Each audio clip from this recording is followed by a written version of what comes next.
Dear Kuya Poy, hindi po ako sigurado kung mapipili ninyo itong idudulog ko sa inyong programa pero gusto ko lang pong humingi ng advice sa one-year boyfriend ko na sobrang rinding-rindi at cringe na po kasi ako sa mga ginagamit niya na words or mga expressions these days.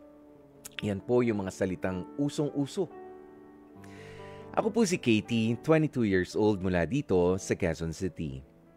Mas nabata po sa akin ng 2 years ang boyfriend kong si Noel. 20 years old po siya. Kaya hindi po talaga maiwasang sunod siya sa trend sa TikTok o kung anumang online platform.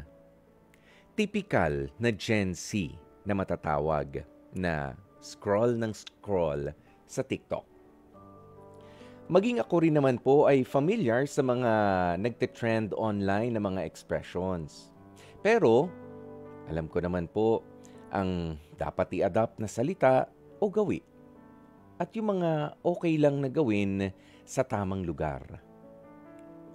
Sa kakapanood po kasi ng TikTok ng boyfriend kong si Noel ay nagiging gawain niya na at bahagi na po ng everyday niyang pananalita yung ilang mga trending na mga ekspresyon na nakakarindi ng pakinggan, lalo kung madalas na. Kapag may sasabihin ako, Kuya Poy, imaginein mo, ang isasagot niya sa akin ay, aray ko? O aray mo? Meron pa yung awit sa'yo. Meron din naman yung bounce sa'yo, boy. At yung lakas mo. At lahat po yan ay sinasabi ng boyfriend ko kahit na ang ayos-ayos naman ng usapan namin. Kung bibilangin sa loob ng isang araw ay napakaraming beses niya pong nasasabi ang mga katagang yan. Nakakatawa mang pakinggan nung una at tila mababaw lang naman para sa iba, pero para sa akin, walang-wala na po kasi sa lugar yung dalas ng paggamit niya sa mga nauusong expression na yon. Kulang na lang kapag ka nag-away o nagsagutan kami, ay yun din ang isasagot niya sa akin. Yung bounce sa'yo, boy, parang hindi naman po ako sineseryoso kung ganun. Madalas ko nga po siyang sawayin sa tuwing ganun siya at napapadalas na nga ang paggamit niya sa mga expression. Pero ang akala niyang pananaway ko ay joke lang. Yun po ang dating sa kanya. Kaya Kuya Poy, hanggang ngayon ay hindi pa rin siya nagbabago sa nakagawian niya. Para sa akin kasi, ang tingin ko sa kanya parang isip bata na. Sa kilos at sa pananalita. Mahal ko po ang boyfriend kong si Noel, Kuya Poy. Don't get me wrong. Kaso nga lang, may mga pagkakataon talagang hindi ko na gusto yung mga nagiging gawin niya, yung mga ikinikilos at yung mga paghirit-hirit niya sa seryoso namang pag-uusap namin. Gustuin ko man po siyang kausapin ng masinsinan tungkol sa bagay na ito ay hindi ko po alam kung papaano. Sa paraang hindi naman siya ma-offend o madi-discourage na magpakatotoo pa rin sa tuwing kasama niya ako. Sakaling mapili po ninyo bilang tampok na kwento ang storya ko sa inyong programang Heart to Heart, ay umaasa po ako na mabigyan ninyo ako ng payo kasabay ng mga katulad ko na napapatanong, bakit nga ba ganito ang pananalita na ng jowa natin? Lubos na gumagalang Katie. Napakinggan po natin ang kwento ni Katie tungkol sa kanyang boyfriend na si Noel na ganadong-ganado at updated na updated sa paggamit ng mga pausong mga term, nung aray ko, aray mo. Lahat na lang ng kausap. Awit sa'yo. Awit sa... yun yung alam ko na awit sa'yo di ba? Hinahanap-hanap kita. Ayan, tapos yung bounce sa'yo, boy, o kaya yung lakas mo. Yan, yung mga ganun mga expression daw.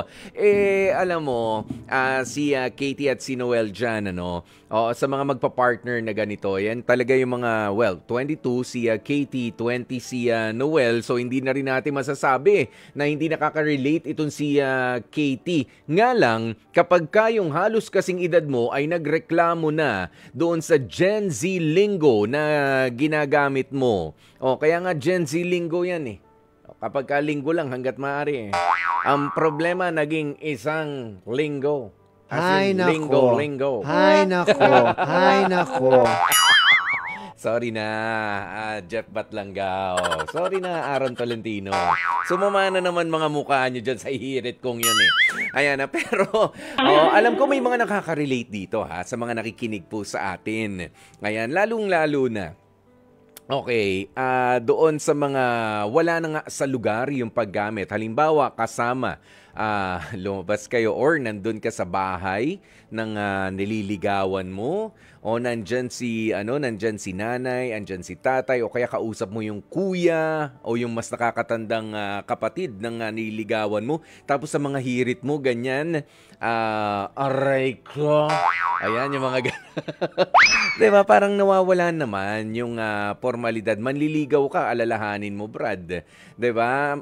Dumadalaw ka sa bahay nila. Lalo na kung hindi naman ganyan ang lengguwahe o hindi naman ganyan yung mga expression na ginagamit sa bahay ng jowa mo. Maghunos dili ka dahil hindi lahat ng akala mong uso ay alam din ng lahat. At ako po ay isa sa mga ganoon na nalalaman ko na lang na andito na. Ayan, ginagamit na. Kumbaga, yung talagang yun na. Pero yung mga bago pa lang. Yung iba gusto yung isa sila sa mga mauuna magpapauso, di ba? Pero, alam mo, feeling ko, okay lang naman. Hindi dapat problemahin kung sakaling gumagamit si boyfriend o si girlfriend ng ganitong mga expression. Nakakatuwa siya eh. Pero katulad nga ng ibang mga punchline, kahit anong punchline, may tamang timing. May tamang timing. Kahit nga po sa boxing, merong tamang timing nung killer punch kung tawagin. Hindi yung suntok ka ng suntok nang hindi mo pinag-iisipan. 'Di ba? Ang mga komedyante natin, kaya sila nakakatawa ay tinatawag na yung timing o yung pasok nung linya o nung hirit, inilalagay doon eh. Nga lang, kapag ka maya mo na sinasabi o na halos lahat na lang ng binanggit, lahat na lang habang nagkikwentuhan kayo, aray ko, bounce sa'yo boy, lakas mo. Hindi pa nga nakakapagkwento, yung mga ganyan, wala na, kumbaga panis na. Kahit yung mga kahit sa mga kainan, 'di ba? Yung pinaka-special nila, hindi naman laging 'yun ang nakahain. Kaya ang style nung iba every Wednesday lang o kaya yun nga MWF lang available ang special namin para antabayan mo yung mga araw na 'yon. Pero kapag inaraw-araw mo na, there's nothing special there anymore. 'Di ba? Hindi na special 'yan. Kahit na sa mga sabihin na natin, meron ka pa bang 'di ba, kahit sa mga show, 'di ba? Kapag ka araw-araw lang rin naman na nandiyan yung sinasabi mo na big star, magiging na lang yan, ordinaryo na lang yan, araw-araw. Araw-araw nandiyan eh. Hindi na big star yan. Parang isa na rin siya doon sa mga nagpe-presenta sa kanya, 'di ba? Ganun yun. At ganyan din yung mga hirit nito mga Gen Z lingo. 'Di ba? Yung paggamit niyan. Kaya feeling ko, ang issue talaga, ang issue mo, Katie, ay yung overuse or yung misuse. Ano nga ba yung overuse? Ayan nga, yung madalas na paggamit, gamit lang ng gamit, nakakarindi na. Ayan, yung misuse naman, yung wala na sa tamang lugar yung paggamit. Halimbawa ay nasa klase na, nasa eskwelahan o sa lugar na medyo kailangan naman ay may formalidad. Yun pa rin ang mga salitang ginagamit. 'Di ba? Yung mga expression na yan, kausap mo na ang tatay o ang nanay ng nililigawan mo. Aray ko. Ayan, pag ganun-ganun ka, ano ka ba? O, kumusta ka na? O, parang pagod na pagod kayo. Aray ko. O, sabi, di ba? O, ganun yung kumusta ka na? Mabuti. Kumusta po kayo, tito? Mabuti naman, iho. Bound sa'yo, boy. Sasagutin mo ng ganun? Di ba? Pwede ba yon? O, yan yung misuse na tinatawag natin. Mali na yung paggamit. At meron din yung abuse. O, nung paggamit na yon na hindi mo na talaga, wala na talaga sa hulog. Okay, yung mga expression. Alam mo, Katie, at sa mga katulad nga po ni Katie, pwede pong direktang sawayin talaga ang mga partner nyo kung sakaling ang ganito sila. Lalo na, hindi lamang naman sa pakikipag-usap sa inyo, kundi sa pakikipag-usap nila sa ibang mga tao. Pwede talaga yan, direktang sawayin. Or, pwede rin namang palipasin kung mahaba-haba ang pasensya mo. Bakit kailangan mong palipasin? Lahat naman po kasi na nauuso ay lumilipas din. Opo, mapapalitan yan ng panibago. Ngayon, kung updated talaga siya at si partner mo ay in search ng susunod na bagong expression na mauuso, lilipas pa rin yan eh. Until such time na dumating siya doon sa edad na pinagsawaan na. Pwede mo siyang palipasin at hayaan mo siyang magsawa sa paggamit niyan. Nga lang, kailangan mo na nga talagang direktang sawayin at huwag ka nang magpigil pa, Katie, kung sakasakaling hindi na nagiging seryoso yung mga seryoso nyo sanang pinag-uusapan. Kumbaga parang nag-uusap kayo ng matino para sa kung ano ba ang kakainan ninyo, kung bagay ba sa'yo yung damit na suot mo ngayon dahil may pupuntahan kang importanteng okasyon o kayong dalawa may pupuntahan, nawawala na yung pagiging, anong tawag mo rito, yung formal naman. Ng mga pag-uusap, kumbaga, in short, nakakabastos na. Sabihin mo sa kanya na nakakabastos na rin yung ganyan. Kasi hindi mo ko sineseryoso. Ang hirap kaya makipag-usap sa tao. O na parang hindi ka sineseryoso. Para kang iningisi-ngisihan. Diba? Pagka pangisi-ngisi yung tao, seryoso yung parang mapipikon ka, diba? Kahit walang ginagawa. And that's the same effect na pwedeng ibigay ng mga expression na ganito, bagaman uso, ay hindi ka nga sineseryoso. Alam mo, ang pang-ano lang dyan, kapag kinausap mo na siya ng masinsinan, si partner mo, alam nyo, dati pa expression ito, pero talaga mapapatigil kung sino man ang masasabihan nito. 2 letra lang. Napansin ko kahit ako minsan napapatigil ako, so chine-check ko rin yung sarili ko. Kapag ka sinabihan mo na, yung partner mo na, ang OA mo na seryoso yung mukha mo, 'di ba? Ang OA naman ito, mapipigilan 'yan. 'Di ba? Mapapa-reality check 'yan, maniwala ka. Sabihin mo, Noel, ang OA na. OA na. Kaya idiin mo sa kanya. Baka sabihin niya, aray ko. Aray ko. Yan, ang OA na. Hindi na siya nakakatawa, not entertaining anymore, wala na siyang connect sa mga sinasabi. Seryosohin mo yung pag-uusap natin. 'Di ba? Idiin mo yan sa kanya. Kasi nga, wala nang formalidad, wala nang urbanidad. Okay, napakakalat nung conversation ninyo. At sino ba naman ang gustong manatili sa isang relationship na ganyan na lang ang namumutawi sa kanyang bibig? 'Di ba? Na puro uso na lang ba? Saan naman yung puso sa sinasabi mo? 'Di ba? Maganda na tayo paminsan-minsan po ay nakakasunod doon sa uso.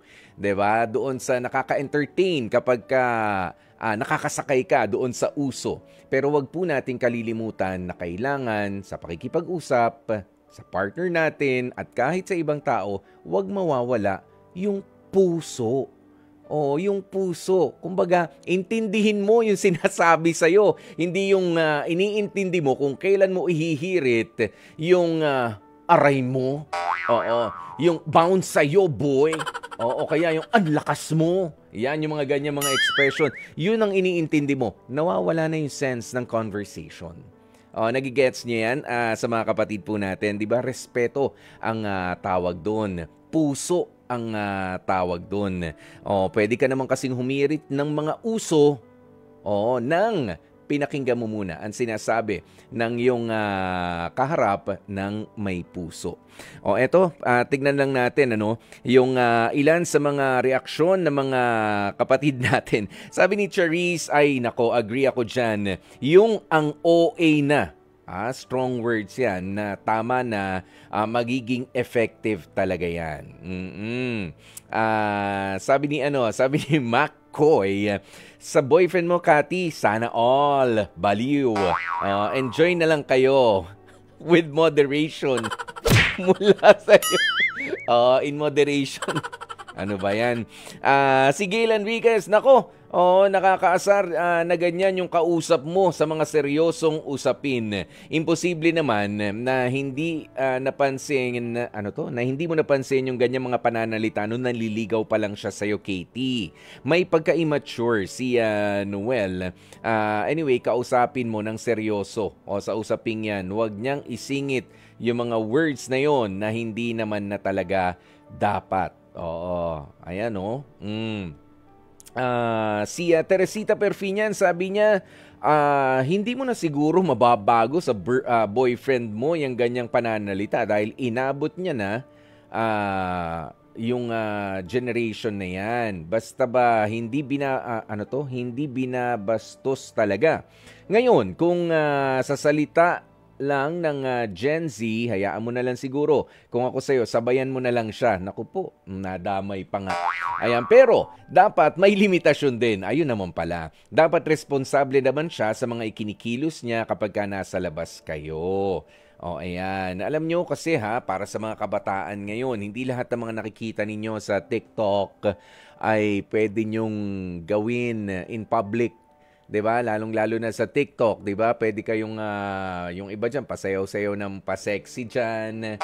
'Di ba? Yung iba pa expression ng mga na mga ganyan na meron ngang medyo mura na nga yung iba eh. Sa dating sa amin na ba tayo? Mga millennials ba tayo? Millennial tayo eh. Sa amin kasi kumbaga dati hindi namin yan masabi sa harap ng magulang namin, tapos kayo, publiko pa nakakakita, nakakarinig. Magdahan-dahan din, 'di ba? Irespeto natin ang bawat generation. Hindi lang naman dahil sa panahon ninyo ngayon ay babaliwalain na nga natin yung nakaraan. And I agree with Katie. 'Di ba? Lalo na kapag nagrereklamo nga ay kapwa niya naman Gen Z. Hindi naman galing sa ibang 2 years lang ahead itong si Katie.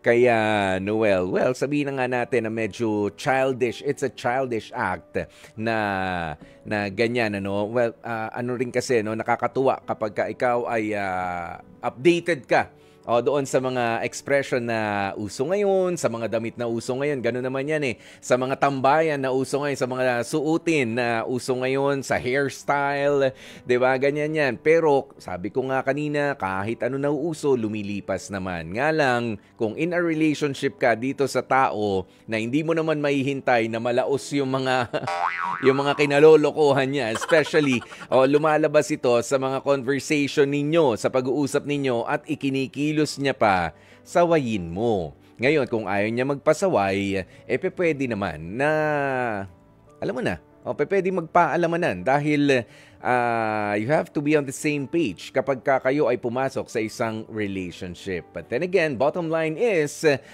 kahit ano pa man na mauso na mga expression nga mga kapatid, huwag nating kalilimutan na pakinggan kung ano nga ba talaga yung lalamanin ng conversation o ng pakikipag-usap natin sa karelasyon natin, sa magulang natin o kahit kanino pa. Kahit kanino pa, alamin mo muna anong lalamanin nito bago mo ihirit. Or, kung pwede bang ihirit, yung mga alam mo na mga usong expression ngayon.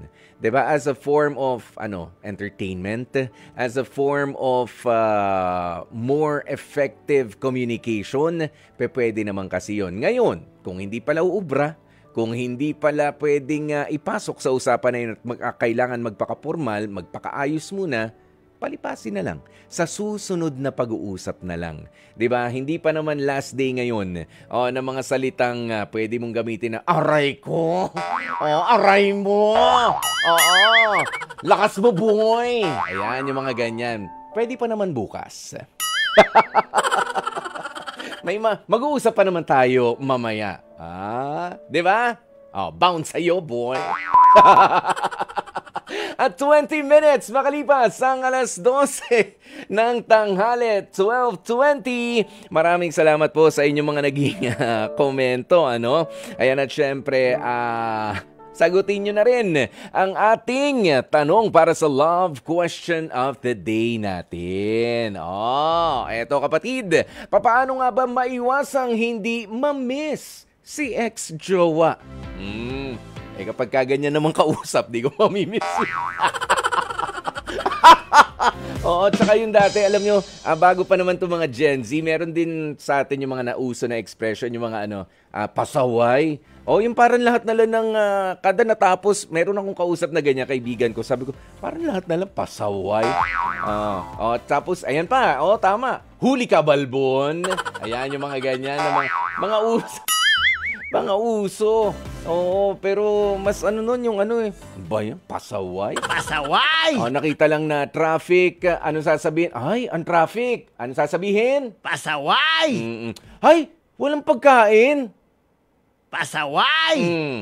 Ay, hindi na kayo? Pasaway! Diba? Gamit na gamit din po yan dati. Yung mga ganyan. Hindi lang naman yung mga bagong mga terms ngayon. Lahat na lang naging pasaway. Hindi ko nga alam dati kung ano ba yung pasaway na yun. Ito ba yung mga taong nagpapasaway? Kailangan mong sawayin? Ito yung mga wala na. Na hindi na, mga nag-pass away na. Yung mga nawala na. Ay siya, sige. Mga kapatid, dito tayo sa totoo. Dito na tayo sa True FM. Mag-subscribe at mag-follow na sa social media accounts at True Network PH sa FB, Instagram, X na dating Twitter, YouTube, TikTok, and podcast.